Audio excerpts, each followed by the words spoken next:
How about now? Okay, so we are live, but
ImageThink's series, Ask the Expert. We started these months ago, and I sit down remotely with leaders and innovators and get to explore all the applications of their knowledge to business, life, and also answer any questions that you have. So if you don't know me, I'm Nora Herting, the founder and CEO of ImageThink, a visual facilitator, graphic recorder, author, and visual thinker. So today, I'm really excited about our next guest. I had the chance to get to pre-interview Dimitrius Lynch, and we had the best conversation. So I'm really looking forward to extending it today. And the topic today is really about space. Space is important, and space is changing. I know that my relationship to space, the ones that I've been in every single day, and the spaces that I'm hardly in anymore that I miss, like art museums for one. So today we have no better person to talk to us about the evolving relationship of space, the implications of it, and the history of it than with Dimitrius Lynch. Dimitrius Lynch is the founder and principal of LYNES, and he is an architect based in the state of California. He's certified at the National Council of Architectural Registration Board.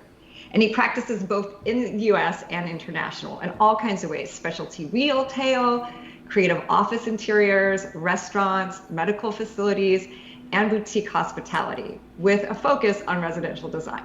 So as you imagine, he's incredibly busy. But beyond just architecture, Dimitrius is an accredited professional of leadership and energy and environmental design. So you know the LEED certification, and also WELL. And denotes an expertise and a commitment into advancing human health and wellness in buildings and communities. So clearly something that's really, really important to us right now. And Dimitrius has a mission to create an equitable and quality built environment. I'm going to stop with his long bio because it's much more interesting to hear what Dimitrius does from him. But I will also say that on top of all of that, he also has a Spaces podcast where he interviews architects and experts in the architecture field from across the world. And I'm also excited to hear the best and the most interesting tidbits he has on the subject from Dimitrius as well. So Dimitrius, welcome. Thank you, Nora. Thank you very much. It's really great to have you here. And, you know, and as somebody who has a podcast themselves and interviewer themselves, I'm excited for our conversation. So you've worked across a lot of disciplines. And I'm just curious, first of all, how did you decide to dedicate yourself to the field of architecture? I know that when I was in school studying art, there was like maybe 6 months where I suddenly thought, no, I need something more practical. And I thought I was going to go into architecture. I took a couple of classes and realized that it's, the training is so rigorous and the career path sometimes so protracted that that I didn't go very, very far down it. But I really want to hear, what brought you to it, and what interests you the most in architecture? Yeah, it's similarly, I did not know how long the path would be. It is a very long road, and I did have those moments where I was like, do I really want to do this? But going back to the beginning, what originally got me into it was actually I went to a school that was very geared towards African American history and culture. And in that school, I think it was third grade that they taught, we went over Egyptian civilizations and history. And we focused in on one of the courses, or one of the subjects was the pyramids. And we talked about Imhotep, who was in some circles considered a god of architecture. And in my third year or third grade brain, I was like, ooh, I could be a god of something. So I think that was where the seed was planted. And throughout that subject, we had a group course where we built a scaled model of a pyramid. And going through that process of building it was just such a cool experience. And we sort of detailed it out from inside to the exterior. And that just really imprinted, I think, working with your hands and creating something from scratch. And I didn't really think about it much for the rest of, my childhood, although I was very into art and really good at math. And at some point during high school, a counselor was like, math and art. Okay, architecture. And so then I started to go down that route and just never actually looked back, but considered going different routes along the way. But just kept my head down and continued. Yeah, maybe that's what I was missing. I was very good at art, but I don't know about the math. I was very good at art and telling other people what I thought, and producing things. So ended up here, and you ended up there. When we were talking before, you went on to kind of mention that, obviously the idea of visuals and design and being artistically inclined was maybe the thing when you were young that got you curious about architecture. But then as you studied it more and started practicing, it really became about psychology and sociology, which I think is really fascinating, and it's probably going to touch a lot on some of the questions we have today. So could you tell me a little bit more about that? Yeah, it was kind of a unexpected turn or interest, I think. When going into architecture, I thought it was going to be, purely about drawing cool looking buildings and creating these spaces. But as you go through the course, we touch on a lot of different things. And one of the elements of what we go over is sort of sociology, psychology. And we talked about basically really paying attention to people. And we had courses where we would sit in a courtyard and just watch people walk by and just sort of examine how they interact with the space around them, and just really take in what are people's pain points, what they enjoy about space, where do they sit down and just hang out for a while, and really just start to understand how people interact with space and the psychology of it, how some spaces can stress people out or make them really comfortable. And I've talked with people who also went through a similar course. We went to the same college, and they talked about back in their day when they did this same course, they had to actually build something, and they created this giant structure that intentionally impeded the way that people would would go to their classroom. And it got people so frustrated because they could easily take another step to a door to the right of them and still get to the same location, but it impeded their path that they were normally taking. And it just really made them anxious and angry, to the point where somebody ripped down the structure that he had built, I think within a few hours of him putting it up. So it just showed how much, if you impede someone's convenience or interact with their expecting with a space, it can really have a negative effect on them. Yeah, that's really interesting, and it sounds like such a great learning tool to have as a student. You said something that really caught me, which is like spaces can stress people out, right? And I think that now, and I might speak for everybody watching on LinkedIn, but again, invitation to post your questions to Dimitrius here, and I'll ask them. I'm imagining on behalf of other people, I know that now I'm considering space in a very different way. Not only am I in my house all the time, so all of these small things about my space are becoming, pronounced, but the shared sort of anxiety people are having about public spaces or semi-public spaces and the potential safety to enter them, or how do we interact with them.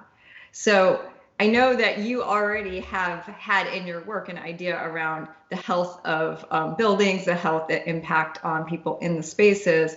But what has been coming up, for you as you're speaking to people around their feelings about space, sort of in this new COVID world? Yeah, it's interesting because this is a very fluid time. So like on my podcast, I intentionally have not jumped into what post-COVID world looks like, just because we're still figuring it out. But I think what we're seeing in this transition is a lot of sort of makeshift creations that building occupants are creating. So for example, I saw on Twitter, I believe, there was someone in a school that created essentially a roundabout in an intersection of two hallways.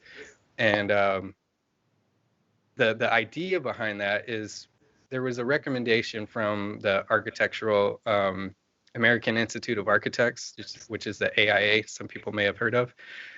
There was a recommendation to sort of keep people in the same walking in the same direction and not have so much cross exchange, because if you're passing by each other in different directions, your breath can interfere with others, and with a respiratory infection, that's a bad thing. So some people have created a roundabout with a round table in the middle of an intersection to sort of keep the path of traffic going in the direction that they want, which I thought was really fascinating. You see people in their homes creating workspaces out of any area that they can find. A friend of mine converted, we just talked about this in our podcast. He created, he demoed the existing closet and created a workspace for his kids. So he has a desk with, cubbies all from the desk up to the ceiling, and just finding any space you can. So that there's a lot of sort of renovating and just making what you can out of nothing. Yeah. Right now. So it's interesting. And so I've been really trying to hone in and watch for what people are doing with what they have, with the knowledge of this is how we're going to have to live probably in the future, and how can some of these things that people made out of nothing be built into future homes and future spaces. Yeah, that's as you're telling some of these stories, it makes me think of, we're all doing a lot of adapting, and our physical spaces are reflecting that, right? Whether it's in New York, they've closed down streets and built barricades so we can have outdoor dining, and some streets are now completely shut to open to pedestrians, shut to cars. And whether it's the example you put about the roundabout, right, where we're trying to either on a government level make more space, or a company level, or in our individual homes.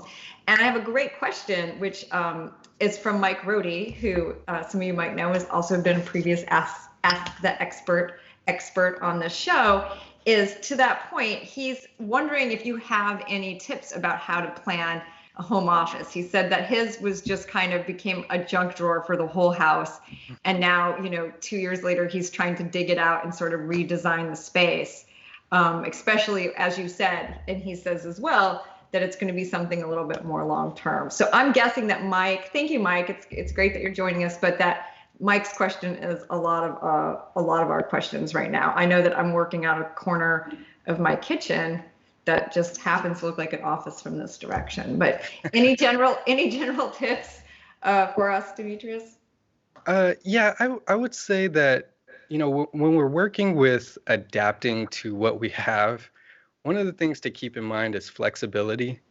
Um, so there's a lot of prefabricated products or pre-made products that are available on um, IKEA or Target or wherever, where you can get these sort of desks that will collapse and fold up. If you mount them to the wall, they can fold up.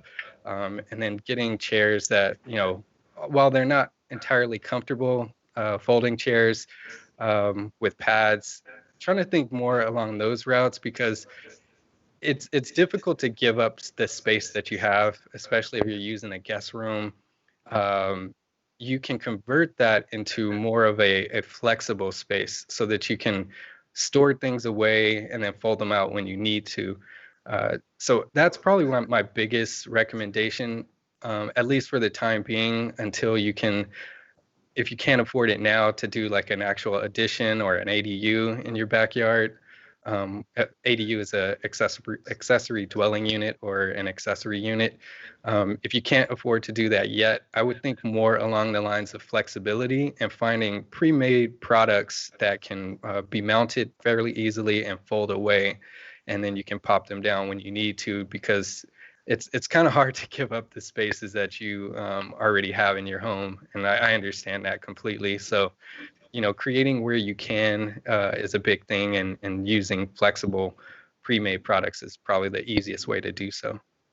So flexible so that you could have like multi-use space, convert it into your office or into your workspace, and then be able to collapse it or move it out of the way. It sounds like is the way you're seeing a lot of Yeah. people approach it.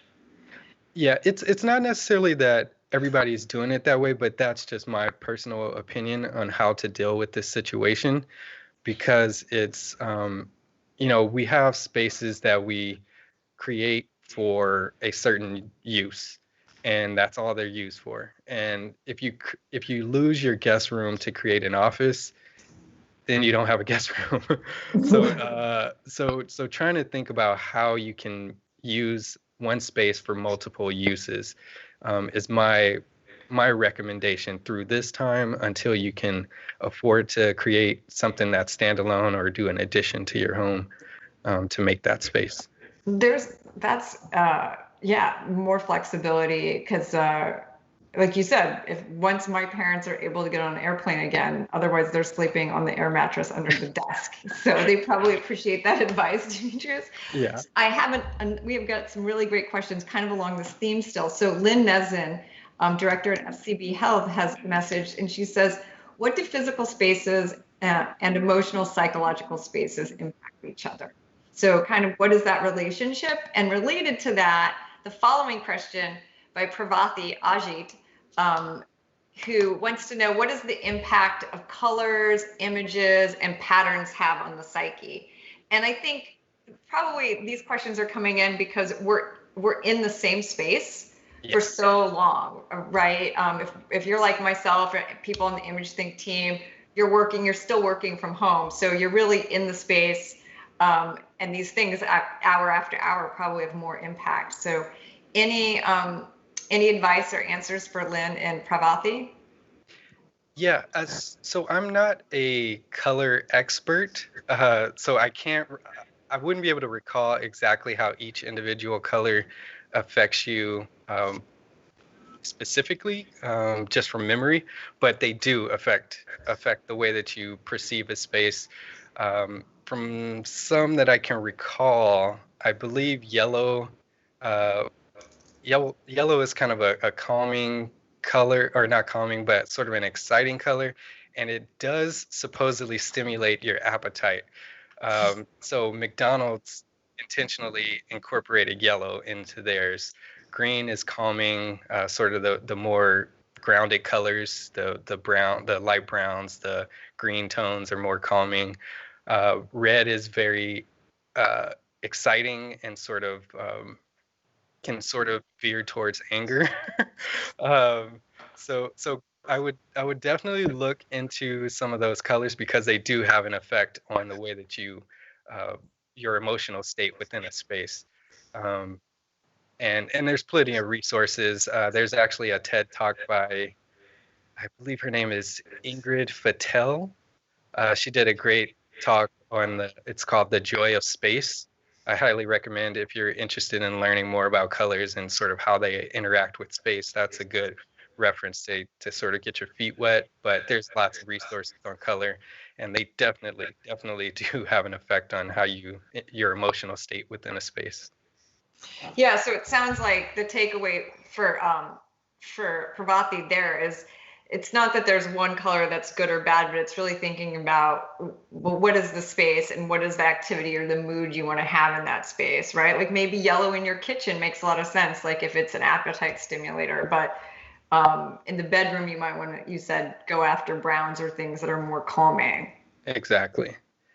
Yeah, so there's yeah, it definitely depends on what you're going for. If you want to make sure that while you're in your office, you're energetic and vibrant and very tuned in, I believe sort of an orange tone can create that sort of feeling and keep you excited and ready for the day.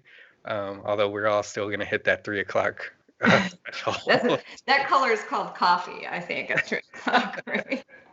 Yeah. Well, so we have some thoughts on flexible space, color. Another question I think dovetails nicely is from Julie Becquet, who is in leadership and optimism and arts. So that sounds like a fascinating field to be in. And her ask is, what are your thoughts about minimalism when it comes to using space? Do we really need all the space that we have? And I understand that question. You know, in America, especially out west, you're out in California, right, Dimitrius? We get really used to having really big houses or really large restaurants or sort of very large spaces, large open spaces. Certainly in other countries, smaller real estate print, that's not necessarily how they go about it. So any thoughts around that? Yes. Um, I I do lean towards the thought process of more of a minimal type of environment. However, it's not realistic to to the way that to human nature and the way that we live. I think there's very few people that can have that sort of minimalist attitude and really are comfortable with purging all these things that we collect. But in my opinion, I don't think it's realistic. Human nature, we just gather. We get really attached to things and we have a hard time throwing them away. And you know, I think there's sort of a middle ground of really paying attention to the things that you're actually going to use and really have an emotional attachment to and being creating spaces to store those things. But outside of that, you want to sort of, I think we should create footprints that are efficient and not collect a bunch of random junk. But we do need to still have storage space and space to collect things because that's just who we are. You're like lean into it. I remember when I was in graduate school. So one theory I have is that artists are kind of naturally inclined to be hoarders. Because you always see like the potential in something. You get fascinated, like, oh, this fabric is so great and I'm going to use it one day for something, right? Yeah. Or like you're collecting these things for inspiration. Or when I was younger, you were on a budget. So I just threw out finally cans of fabric like flocking from a project that I used in 2006, but I had used like 10% of it, right? So I just kept thinking, oh, I'm going to need this again. I have it all. So that was always my excuse, is that I find like artists and artistic people collect all these things because we see the potential in them. We're sort of materialist at heart, right? Yeah. And I had a graduate school professor say, because we would all angle for the best studios, spaces in the program, is that we would expand the space that we were given. Like we would fill whatever space that we were given. So if you have a small studio, you make it work. You get a big studio, you start making bigger work. You start collecting bigger work. And I don't know. I feel like that's a true comment about probably humans in general. Yeah, and that's a great point. There's like a certain fish that if you give them a bigger tank, it'll grow a little bit bigger. That's pretty much how we are. But the interesting thing about that is historically, many of our homes were actually like in the 1,500 square foot range. And you sort of hinted at this, I think, is that our homes used to be very small, much smaller than they are now. Bedrooms were like 8 by 8 feet. And, as we've kind of gone throughout time, and probably, I think around the late 90s, early 2000s, we started to, and this really kind of came off of the 80s, where we sort of went through this period of lavishness and, go extend beyond your means and keeping up with the Joneses. So that culture sort of fed right into the homes that we created in the 90s and the early 2000s, and footprints got bigger and bigger. And you have the McMansion trend that came about. Homes shot up to like 3,000 and 4,000 square feet. And we did not need all of that space. So rooms are now 11 by 11 minimum. And that's just what people come to expect now. But in all honesty, when you go in there, you go to sleep. You're not even experiencing that space. So why is it so big? So maybe there's room to sort of reevaluate that, at least for certain portions of culture that or individuals that can live that minimalist lifestyle and get down to the 1,500 range again. Yeah, and also, in New York, we're a little bit of outliers, but that would be a massive space, Yeah. For us. I'm glad you brought up, architecture kind of changing in this idea of bigger spaces as a trend, because two things that I've noticed that are really desirable that kind of go hand in hand is like open floor plans, both in homes, having the kitchen now open to the living room. My French friends say that's called an American kitchen, actually. So like Fusée des Américains or whatever. Please don't judge me for my terrible French. But also at the same time, right, open workspaces, open floor plans in work started to become, I think, and really, I'm making this theory up so you can prove me wrong in front of everyone on LinkedIn if you want. But, there's this idea of collaboration and in the work that we do at ImageThink and in the last couple of decades around premium, around design thinking, around collaborative spaces, around breaking down, we'd say in business, breaking down silos, right? Which is a very physical metaphor. So these ideas of like big open office spaces, flex spaces, even WeWork spaces, shared spaces became a thing. And I'm not sure if it has been necessarily as positive of a development as we thought it would be. And then certainly, of course, now that we're in a phase of respiratory infections and illnesses, how does that play? But I'm just curious, can you educate us and the listeners on LinkedIn around what was behind that move and where do you see it going? Yeah, so the office environment is very interesting because it's evolved so much, and there's so many different lines of thinking. And I would say if you're working within an office space, your company culture is the driving factor on how you want to set up your office. Because, like you mentioned, collaboration will create a much different space than a company where it's strictly accounting or something, and you don't need to work with others, and you can go in the office and close your door. So your company, your culture, the things that you do on a day-to-day basis are going to create how that space should be designed. Now, if we look historically, the office has evolved greatly in that there was often tied to status. So all the managers and everybody would typically have their outside window, or the offices on the outside of the space, the office building, and they had their window view outside. So it created this sort of dark, cavernous area in the middle for anyone else. And we used to have these small little tiny windows because of the limit in material that we had. And as we sort of came out of the industrial era, we developed metal and glass and all of these different components. We were able to expand the size of buildings, so they got a lot bigger, and we were able to get more light in, and that created more of a better environment for employees. So then the open office started to come in based on some of those concepts and really being geared towards a better environment for your employees. So then you saw the individual manager's office either move inside or go away completely.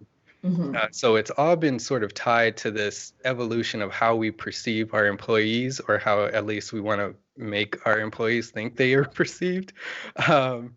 And sort of that's been that evolution between advancements in material and the office setup, whether it's more of a manager at the top and employees, or sort of I think they call it flattening out of the staff and not having such hierarchy between each position. So it's been an interesting evolution, and I think it's more along what you're trying to achieve that will create that future office, as well as for the you asked about the respiratory infection era. I think what that will drive is having more natural ventilation, for one. So we have to have windows that open either above or below, and upgrades in our mechanical systems and the filter that's incorporated in those. So they have high-grade medical filters that can be introduced to catch all the different particulates that are in the air. So things like that will be introduced for future offices, as well as how do we navigate the layout a little bit. Yeah, that's really interesting. I think we have a question Mike has also asked, that what do we think, is the open office idea dying? I'd be really curious what folks on LinkedIn are thinking as well. I know that the aesthetics of it, have been really attractive, because like you said, you walk in, it's big and open, you have a lot of windows. I remember when we moved into ImageThink's office, which was, by all accounts, like your stereotypical idea about a Brooklyn creative office. It was in a renovated Studebaker factory. It had super high ceilings and a wall of windows. And we asked our employees at the time what they wanted. And basically, without saying it, they described cubicles. They were like, I want more privacy. I want an area to be able to focus. I want my own dedicated space, which was not at all what we had done. We made this big open space that, at the time we had maybe 6 or 7 people in, and it looked great. But pretty soon we realized that it was actually, there was all kinds of like disastrous decisions that we didn't think about. Like, we had a pantry with a microwave, and every time like someone went to have lunch, the salesperson would be like yelling at them, like quiet, I'm on a call, and you'd hear like the microwave go off, or we had like a big table for people to eat, but then it was open office. So people are having their own conversations, having their lunch break, but other people are at their desk like 4 feet away trying to like focus on the work that they were doing on hand. So we realized that we never were able to kind of solve for those problems. But we were also very, very collaborative, which might have just been because you could overhear someone else talking about a problem that they had. Mm-hmm. You're set up for eavesdropping right away, and you could turn around and like basically help out or get into the conversation.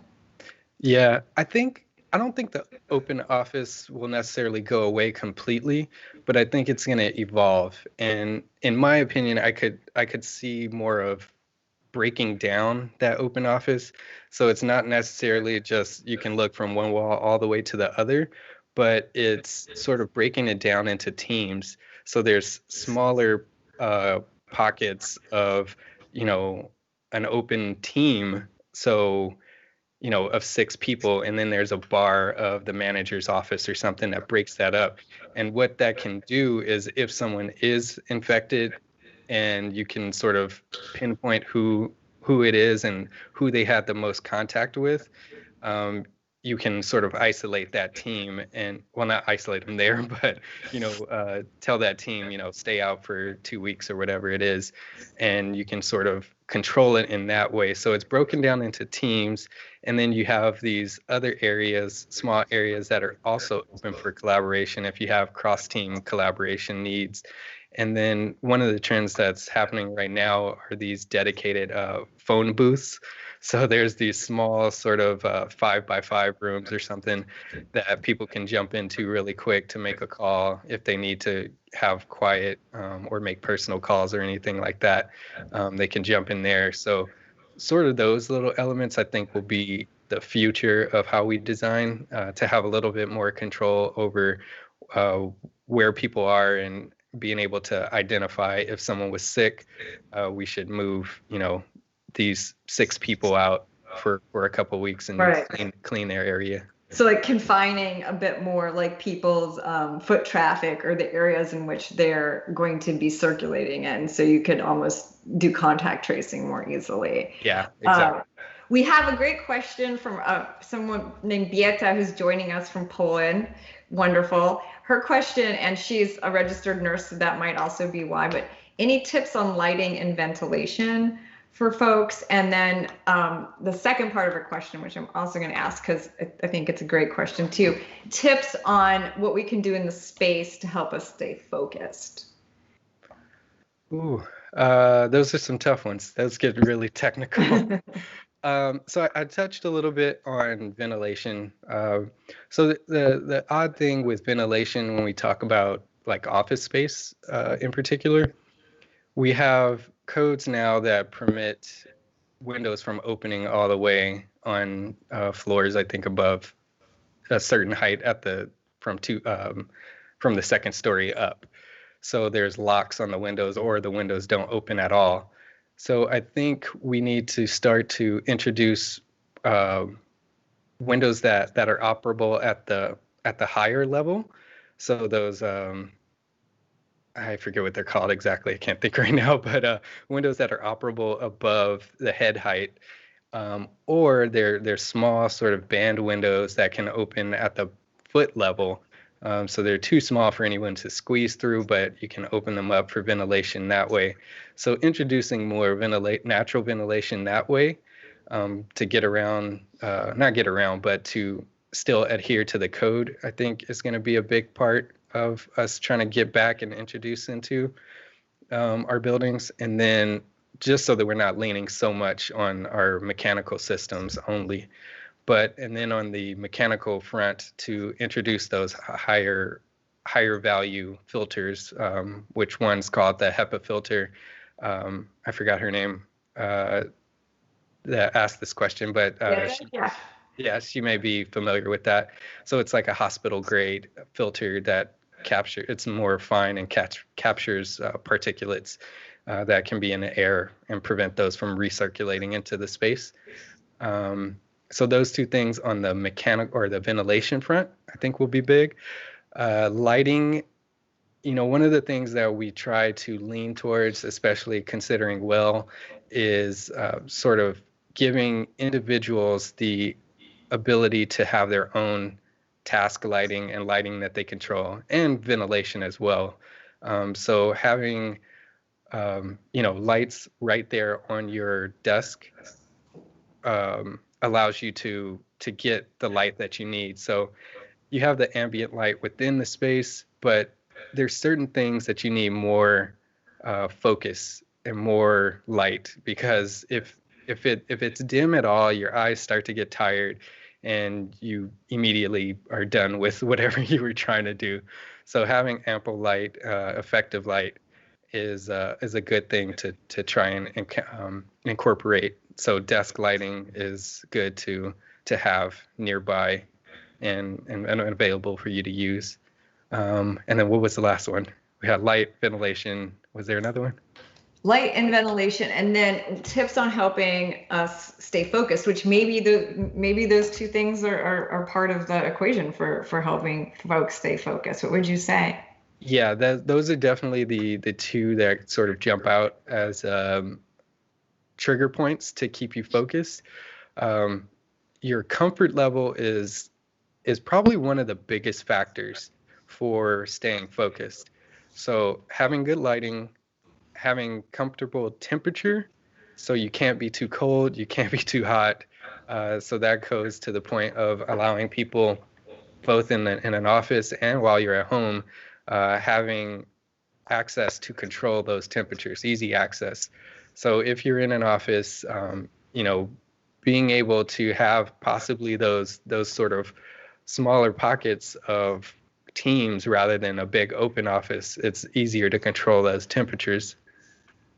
And then allowing Yeah, that's I was just gonna say that, like, I know that we were always wrestling with the HVAC system and the controls in our office. I mean, there's also, I read an article once about women's body temperature and men's body temperature, and also that the temperatures were kept in offices for men who tend to run warmer, who are wearing blazers, work shirts, at a certain time ties, and so that there was this disparity around who was comfortable temperature wise, which is really interesting.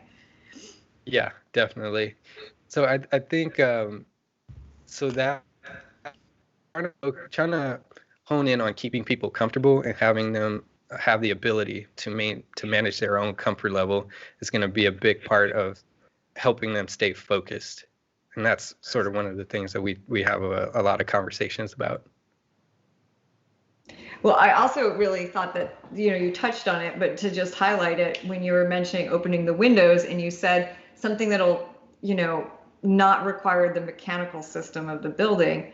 And that's a great point for us to consider, because I know, as people have been talking about filtration, that, they're installing all of these new filtration systems. And that makes me feel like, that's really high tech and that must be, the best solution. But it sounds like you're saying if we could just open more windows, that would be just as effective, or possibly more effective and greener, it sounds like.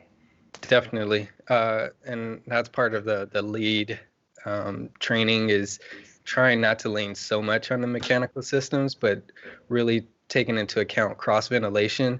So like in my own home, I look for those windows that are across from each other to try and open those two windows, and that air will sort of funnel through and suck out all the heat, or just bring in that fresh air. And you'd be surprised how much fresh air can make a difference in your focus level and your alertness as well, rather than just the mechanically cooled cycled air. So it sounds like the tip there for Vieta is open to opposing windows. That will help the ventilation, also help you stay a little bit more focused. And then remember that we should all have good task lighting, right? So we're not just straining our eyes or, fatiguing ourselves basically with poor light. Yeah. And one of the interesting things kind of on the hospital design front is, historically there was a plan that was created, I think it's called the finger plan, where basically there was a bar of circulation, of a hallway for people to walk by, and then off of that hallway there were these individual wards that kind of spread off of those, and they were very narrow, and on each side they would have it lined with the beds for all the patients, and they had windows on either side.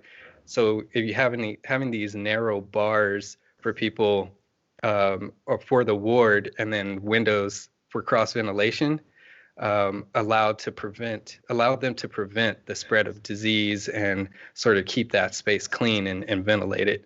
So just a quick note there on how that was created. So people were healthier just by some really sensible design. Yeah, exactly. Not so much a high-tech filter, anything else. Yeah. That's great. So those are some really practical tips, I think, for all of us right now that are trying to think about how to make our spaces more comfortable, more conducive, more productive, healthier. And if you haven't already returned to your workplace and you are, what might it be like? So Sam has a question for us, Dimitrius, which is around the design process. At ImageThink, we have a whole process.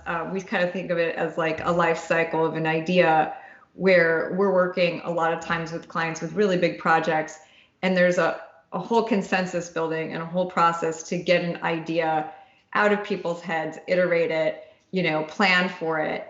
And I think thinking about what you do, and I know that you do some residential, and then you're working maybe with just a couple of stakeholders, but the more public projects that you've worked on, I imagine, the impact and the beauty of architecture is it is like a shared experience for people interacting with the building, people on the street seeing it, and that has to be a whole experience to help people with so many different fundamental needs and opinions kind of come to an idea and then see it actually built into the real world. So how do you approach that, or what have you found about that process? Yeah, it's an interesting process. The architectural process is a daunting one, especially on the public side, because there are so many stakeholders or parties, concerned parties. There's a lot to take into account. So you have the occupants that you may not know. They have opinions on how that space operates. You have your employees, you have your management that are trying to achieve certain things, you have your building owner that are trying to achieve certain things and attract people to rent that space. There's the city that has a lot of rules and regulations, the state that has a lot of rules and regulations. So you're trying to take all of these inputs from various areas, bring them down, find out which opinion, which rule sort of trumps the other, and find something that everybody can agree on. And it's a daunting process to endeavor into. And it's one that can be sort of convoluted sometimes if you don't really make a great effort at managing that, where someone can come in way later and their opinion really matters. They really sort of change everything, and they can throw in something that completely turns the design upside down. So you have to be really thoughtful about how you manage that process, and making sure that you bring people in at the right time and sort of do as much work as you can to sort of get that process moved along, because when people have control and can make changes, they will make changes.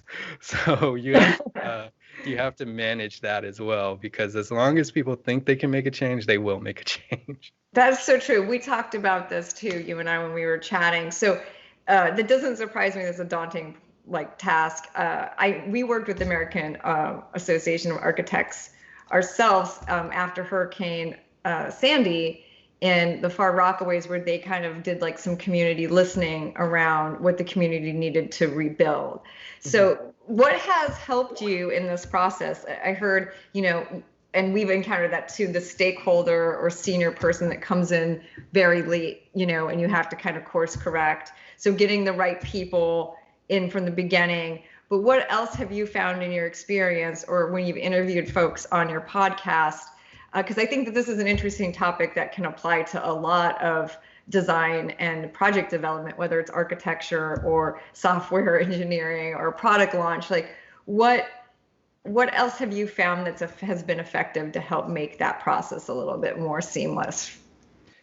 I think it's a lot of structure. So having a very open and detailed conversation from the outset about, who are the decision makers, and what's the hierarchy in that decision making process, who's really going to drive this design, and understanding, I have to speak to all these people, but this person is going to, say yes or no to the people below them.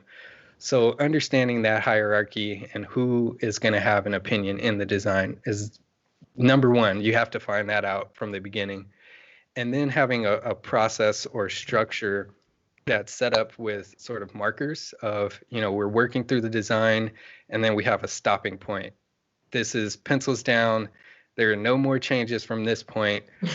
So give me all your opinions now, and we'll get that incorporated. Anything that changes, significantly, whatever significant means to you, is going to cost more money, or it's going to significantly delay our timeline, or whatever the case is, whatever effect it will have. And then you sort of have whatever important milestones after that, and just having that structure outlined from the beginning, and everybody understands that I need to make these certain decisions at this point, I need to make these decisions at this point, and so on, so that people understand we need to move with this together and not sort of undo everything way down the line. Right. So it sounds like one is making sure you know who all the players are, and then two, making it really clear kind of what the process is like, what the timeline is like, so that everyone understands where they are in the design process, and whether there's still space for changes or we passed the mark. Yeah. And some people actually go as far as to have signed markers, or at those milestones, everybody has to sign off and say, I reviewed this, I agree that this is what we're going to move forward with. And you have that signed document saying, okay, you said you reviewed it, you agreed to this. So some accountability there. So yeah. And that's more on the larger project front that people sort of incorporate that. But if you want to do it for a small edition, you can do it there as well. Everyone in your house so Mike Rohde, you mentioned your office space. That means any changes that you decide to make, everyone in the family sign off on it, right? Yeah. So no complaints later. That's a great tip for probably managing your family in the space as well, that we can take away. That is definitely, I think, an art in and of itself, is just how do you bring everybody along, understand what everyone needs, because not everyone can talk right in the language of visuals or design and architecture. So I'm sure you're doing some, interpreting or translating around what's important to people and how that's actually going to manifest itself in design, right?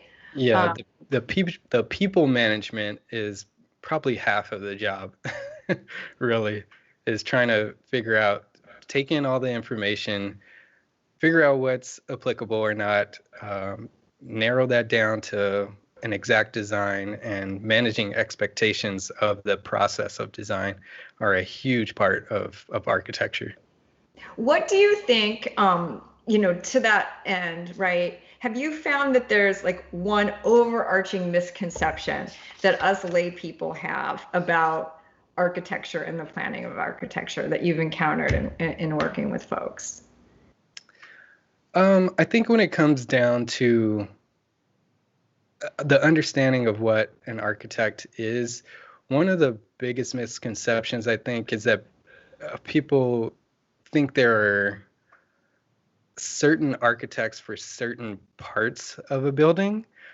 One of the weird things that I've seen is someone ask for an exterior architect, and I'm not quite sure what that means in their mind, but an architect works through the entire process of a building.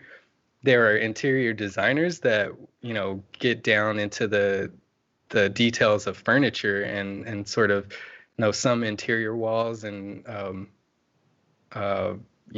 cubby holes and stuff like that. But I'm not quite sure. I haven't been able to figure out exactly what they think an exterior architect is. But architects worked with, the entire building and come up with the layout and achieve the goals that you're trying to achieve with whatever space that you're working with.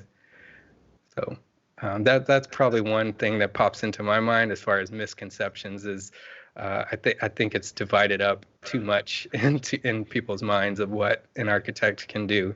Architects take on pretty much, historically, they've taken on everything from the dirt to completion.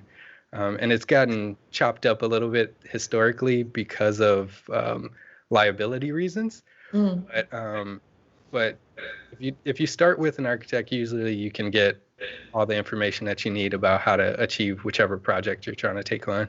So you're saying if I decide to flee New York, buy a lot of land upstate, and build a house, I just need one architect, right? They'll do the whole thing. You start if you start with an architect, you're usually led down a good path of planning, because one of the recent explanations that I've heard from someone, and just a little insight behind the curtain, is in the architecture field, there's a lot of not confusion, but I guess confusion is how do we market ourselves and get people to understand what we do, because most people don't understand what architects do.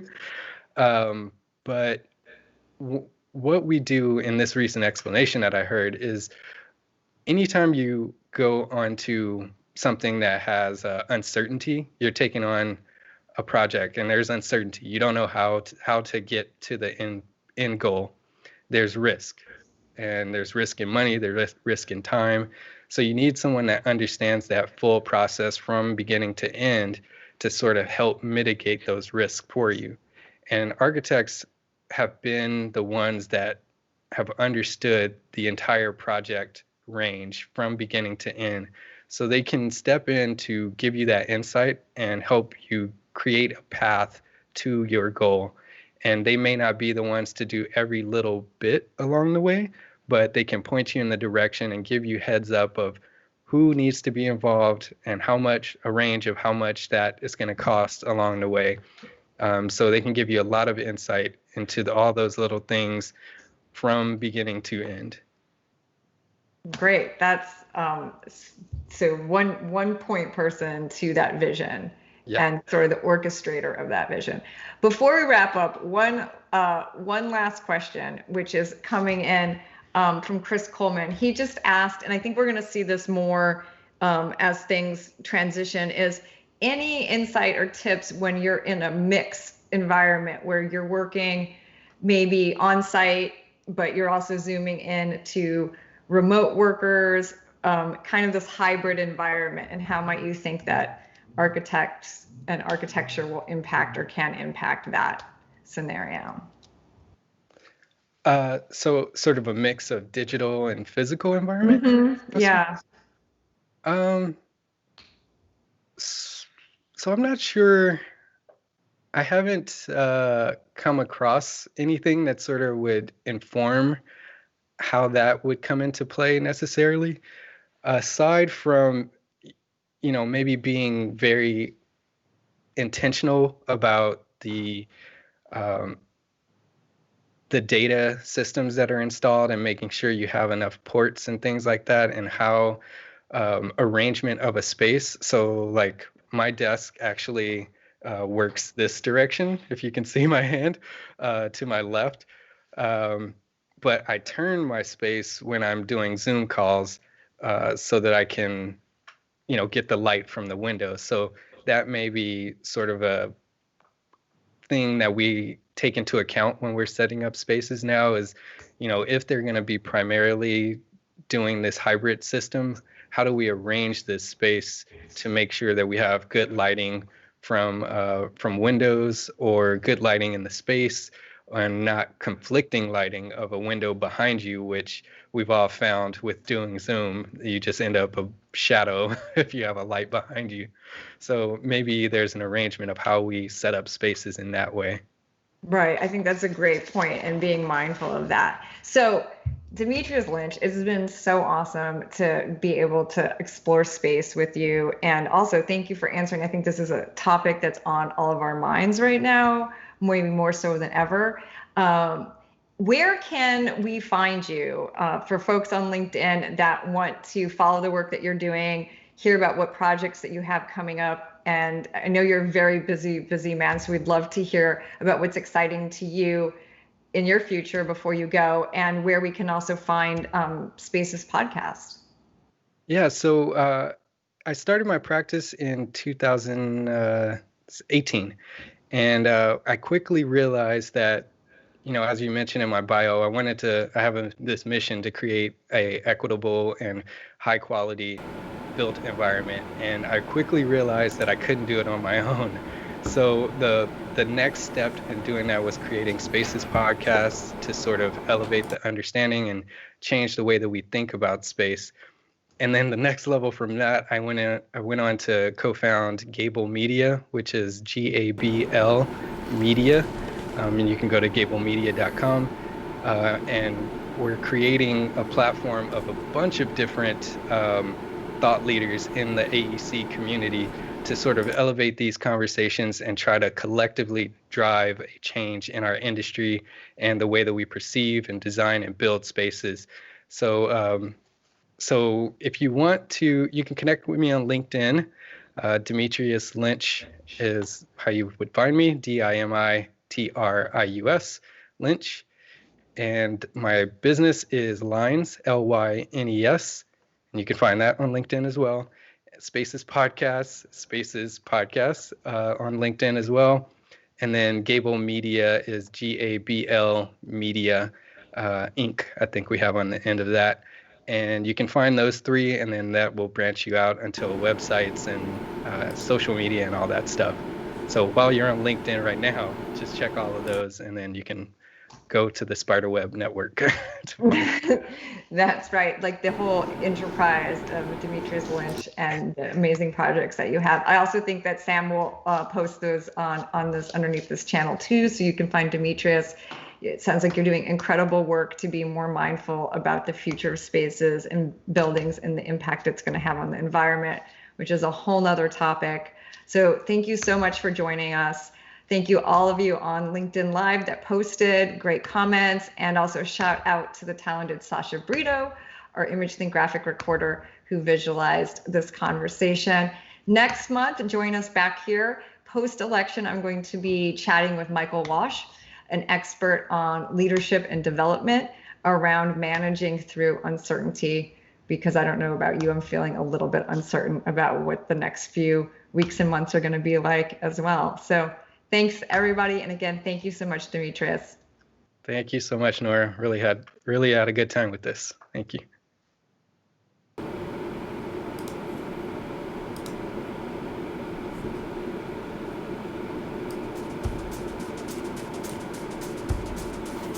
Guys, can you still hear me? Can you hear me? Okay, so I have music going.